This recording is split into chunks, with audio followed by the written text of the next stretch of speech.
Là, ici, clairement, l'année dernière, on devait être avec 1,50 m, 2 mètres de moins de sable par rapport à aujourd'hui.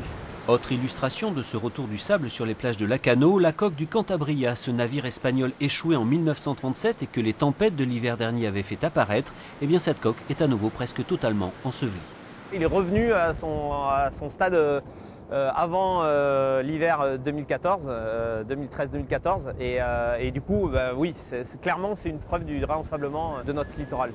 Et les illustrations sont multiples, comme les premières marches d'accès à la plage centrale désormais recouverte par le sable. Les 3,5 millions d'euros de travaux d'enrochement de ces derniers mois jouent leur rôle de rempart. Clairement, ça tape moins fort que l'année dernière. On a quand même eu quelques houles entre guillemets tests qui sont rentrés et qui ont démontré visiblement un impact relativement réduit par rapport à l'année dernière sur les enrochements nouveaux qui ont été finalisés fin décembre.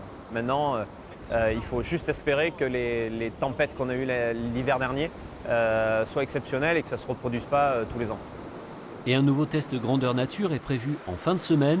On annonce une marée avec un coefficient de 118 sur 120 et un marnage de plusieurs mètres. Fort heureusement, les prévisions météo n'annoncent pas de grosses houles qui viendraient amplifier la puissance destructrice du phénomène.